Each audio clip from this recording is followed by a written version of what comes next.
So we are going to move on to our next our panel this morning on data.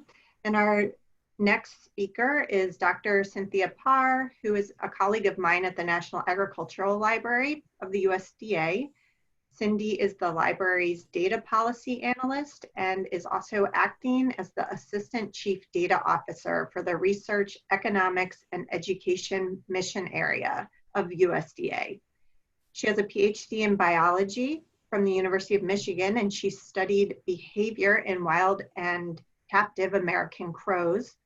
And she's been a research scientist and adjunct faculty at the University of Maryland, and also worked for the Smithsonian Institution on a project that some of you may know about called the Encyclopedia of Life, which is a searchable online research resource whose mission is to increase awareness and understanding of living nature.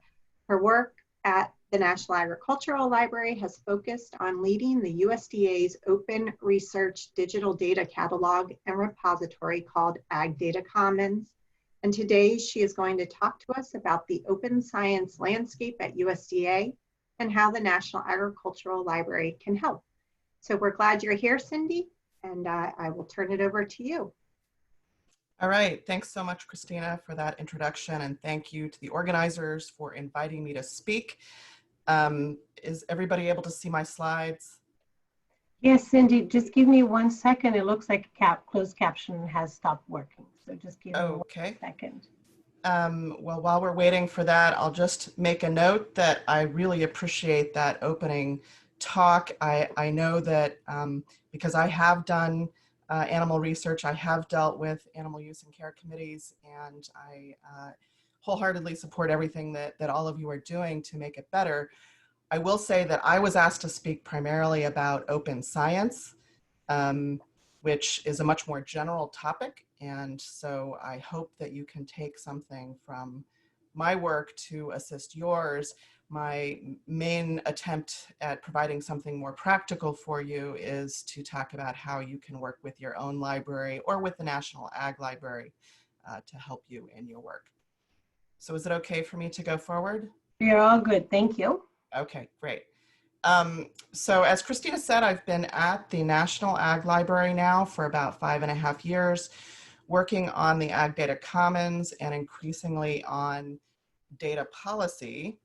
And this is actually a brand new slide since yesterday, because when I think about how to frame this problem, I can think of nothing more timely than some events that happened yesterday, which you may have heard about in the news, which were that scientists had to withdraw 2 articles. One was in the Lancet and one was in the New England Journal of Medicine because of critique about whether those data sources from, I forget what the name of the organization was, but there was questions about whether those data sources were actually true. And essentially, reviewers requested access to the original data behind these studies on hydroxychloroquine and chloroquine, and the folks that had supplied the data were not providing that data to reviewers, they said, because of confidentiality and agreements with their clients. And so as a result of not being able to examine the primary data, those 2 papers had to be withdrawn. So that's a very dramatic set of events that illustrate the importance of open science for reasons of transparency into research. But here's another example of why open science is important. This is a very recently published study back in March of 2020 by Carol Tenopir and her colleagues, and they did a survey of about 1,700 researchers, I believe worldwide, across a number of different disciplines. And they asked them questions like, where do you manage your valuable data? And up at the top in the green, you can see what they consider to be good data practice. Those are people who said that they deposit in a discipline-based repository or some other kind of data repository. In the blue are those practices which are considered mediocre because there is a potential for the data stored in things like the cloud or on departmental servers to eventually be findable and accessible with some amount of work. And then at the bottom in yellow are those practices that are considered bad data practice, things like keeping your data on your personal computer, or even worse, keeping it on a thumb drive, which is likely to be lost or to fail. So clearly it's 2020, and we still have a very large percentage of data that is not being captured with those basic good data practices of publishing in a repository. So you may have run into this before, but this is a big deal in the data world. The FAIR principles were published by the Force 11 group a number of years ago. FAIR stands for findable, accessible, interoperable, and reusable. And I should note at this point that FAIR data does not necessarily need to be open. So if there are good reasons to keep things private, they do not have to release publicly, as long as they are accessible, for example, to reviewers upon request. So the FAIR data principles underlie a lot of the work that we've been doing in the data community. And so I'll talk a little bit about that as we go forward in the talk. So I'm going to talk today about carrots and sticks. On the left is my photo showing some sticks, and I'll start with those. Those are the policies that your journals or your funders will be requiring you to do in order to be published. But I should note that those sticks are actually growing seedlings. So there actually is room for growth. So while sticks might be considered bad, they're actually a way towards growth.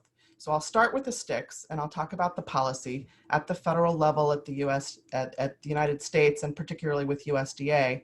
All of this began back in 2013 with a memo from the director of the Office of Science and Technology Policy at the time, Mr. Holdren.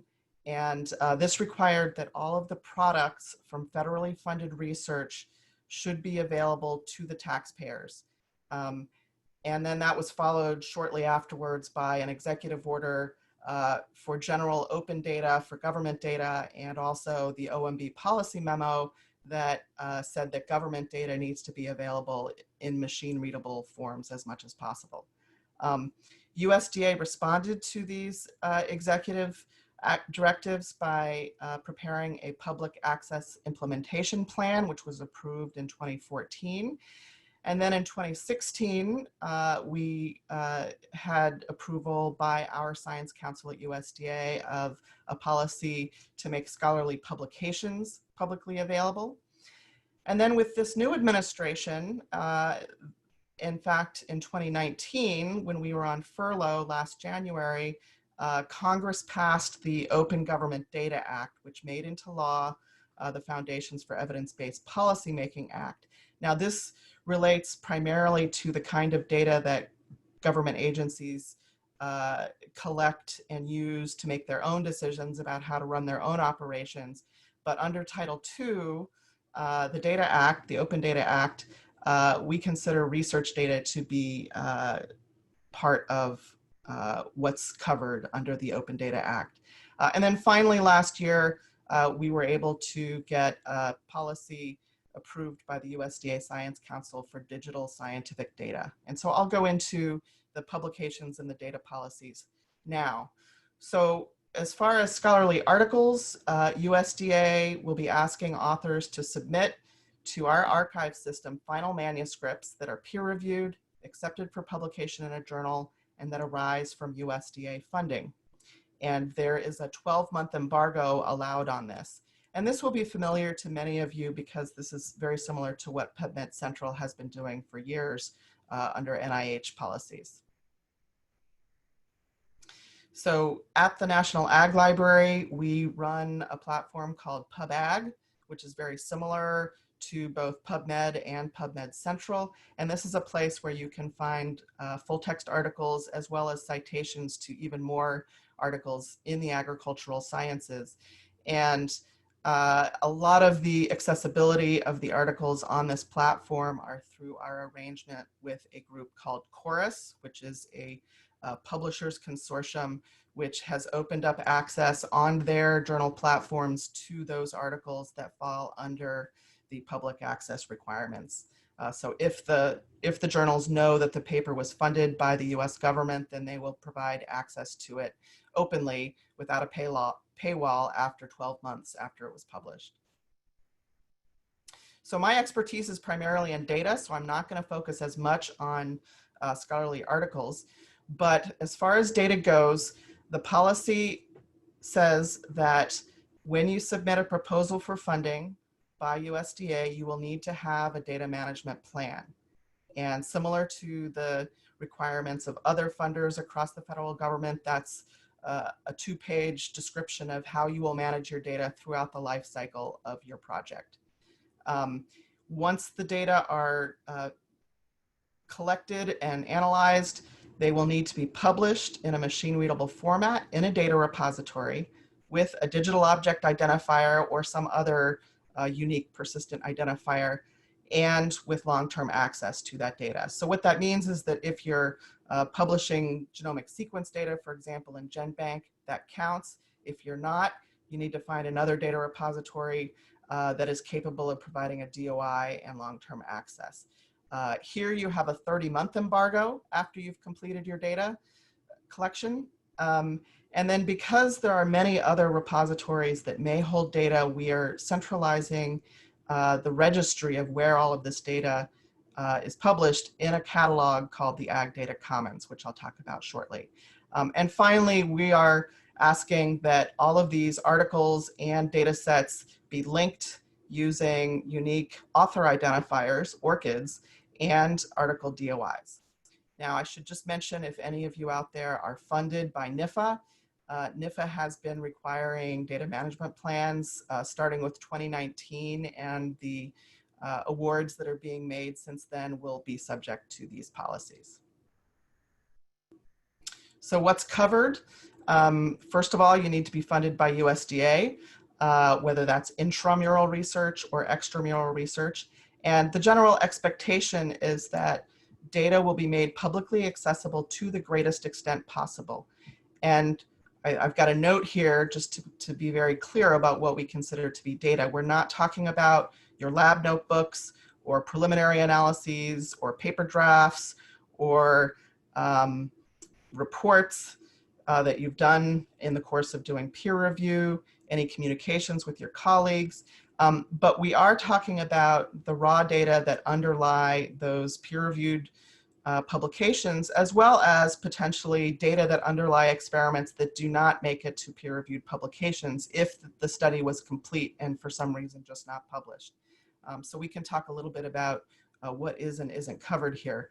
But it also does not cover those data sets that would be subject to confidentiality concerns, where releasing the data would be sensitive, for example, for endangered species locations, or subject to the approval of the peer review of that data management plan.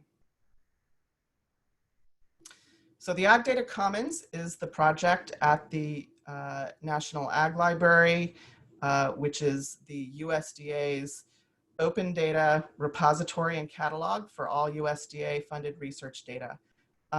It satisfies those federal open data requirements, and it is FAIR compliant. I should note, though, that we focus much more on the findable and accessible parts of making data available. We do our best to talk about interoperability and reusability, but we are focusing much more on findability and accessibility. And in that vein, we are harvesting metadata from other repositories where you might be posting your data. So for example, if you're publishing your data in Dryad, which is NSF supported, or in various NIH repositories, we should be able to harvest the metadata from those repositories so that it's findable on the Ag Data Commons. So I want to say a little bit more about open science more largely. It's more than just publications and data. You may be aware of Clinicaltrials.gov. This has been around for some time, and it's a place where people doing human subjects biomedical research are registering the trials in advance. And the reason that's important is because if something happens and the trial never makes it to publication, at least there is a public record that it happened, and also that the protocols for the the trial are being made public. I've got a blurb here from the Proceedings of the National Academy of Sciences. This is a paper that describes this revolution in pre-registration. Earlier this year, PLOS, two journals in the Public Library of Science, have started accepting pre-registration of research beyond those clinical trials that NIH is managing. So if you're doing animal research, you can also pre-register your protocols in either PLOS One or PLOS Biology. They have slightly different protocols for this, but the idea is that your protocols will have peer review and be openly available even before your study is conducted. And then when you complete the study, it's linked to that published protocol. Another place to publish protocols is protocols.io.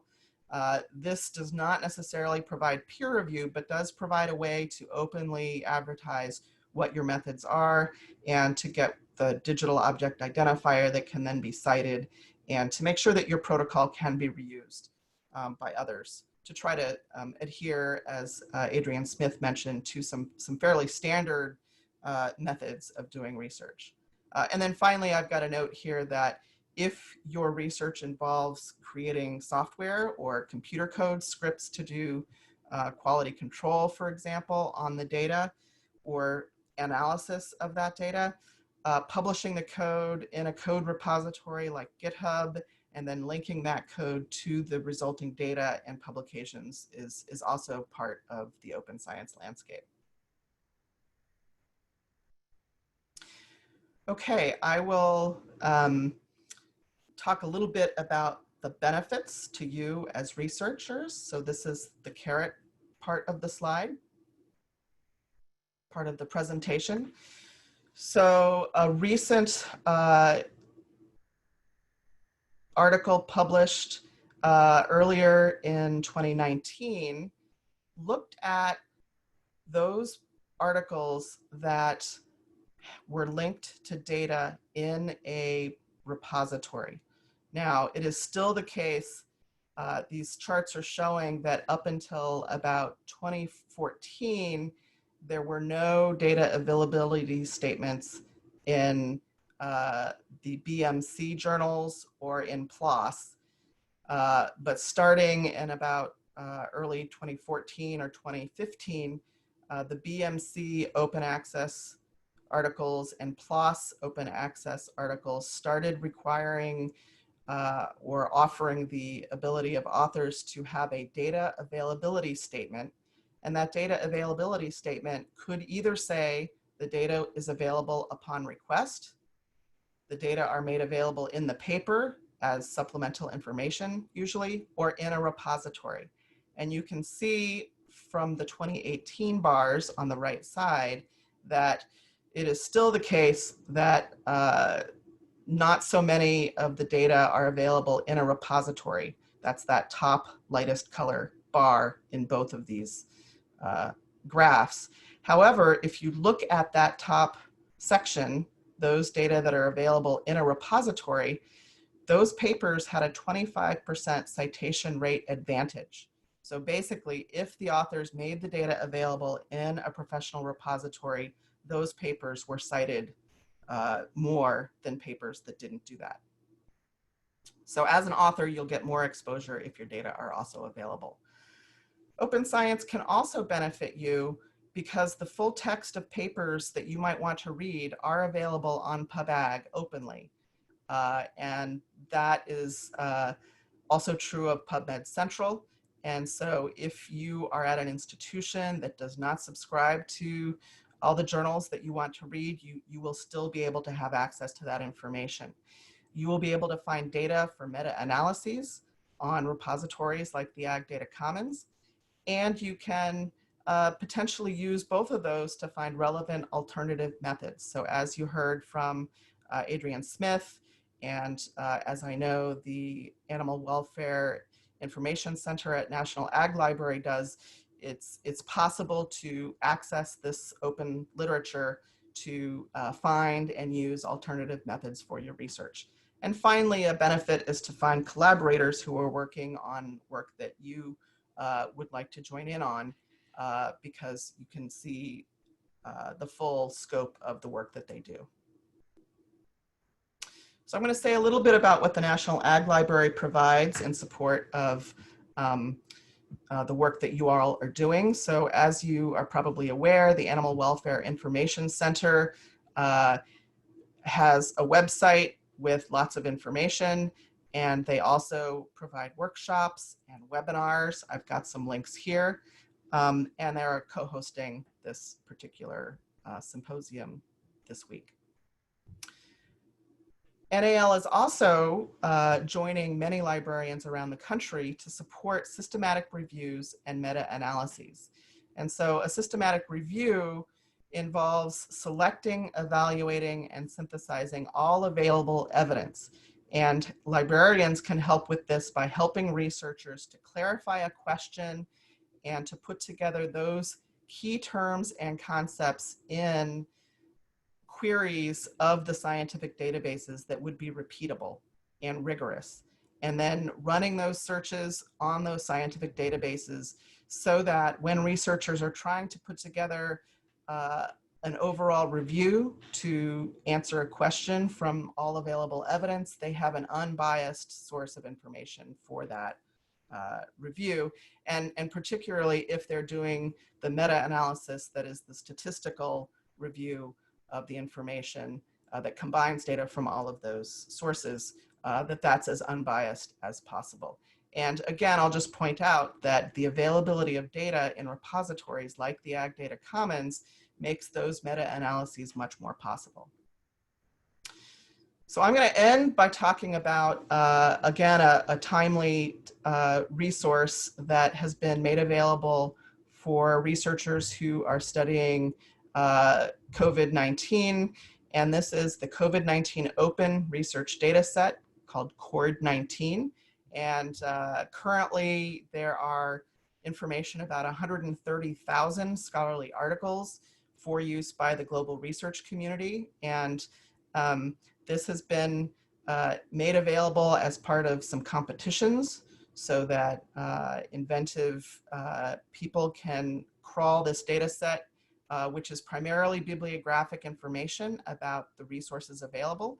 And just a note here that just a couple of weeks ago in Science, there was a write-up on some preliminary results of making this data set available. And one of the results is that of the articles that were available back in March, only 40,000 were actually publicly accessible that you could do text mining with. So even if the titles and the abstracts are available, not all of them have the full contents of the paper available for research. But at the same time, with on the order of 4,000 to 5,000 new articles being published every week now on COVID-19, we are going to have some tools for researchers to use to manage this huge outflow of production research that they will need to know about. And there have been several approaches to this. One is to use automatic methods, machine learning, to organize the research papers into key topics by extracting the concepts in them and automatically creating sort of topic area pages.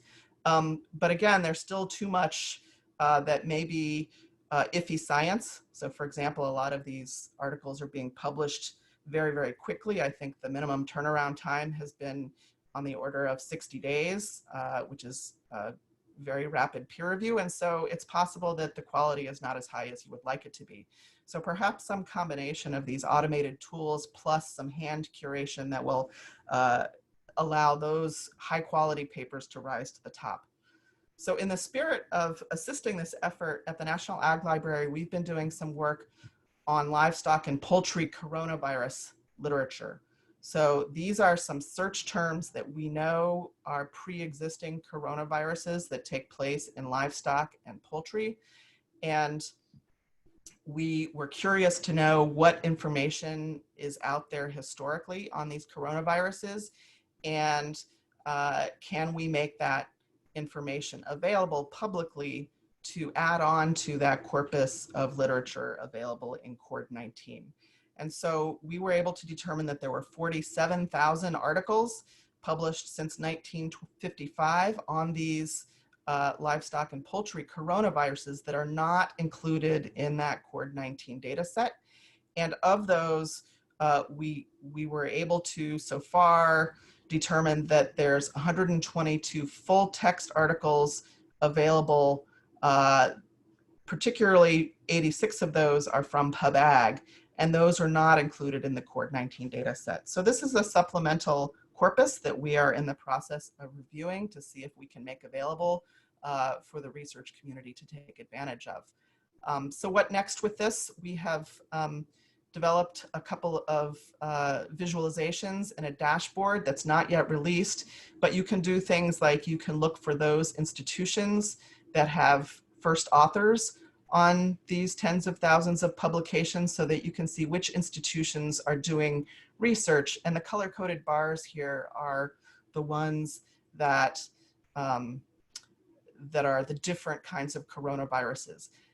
And then on the right, you can see some trend lines because we were curious to see if when there's an outbreak of one coronavirus, do you see an increase in research in the other coronaviruses? And at least for now, it looks like there is no such pattern, but this is just the first step. So ultimately, open science supports the development of a corpus for text mining and meta-analysis.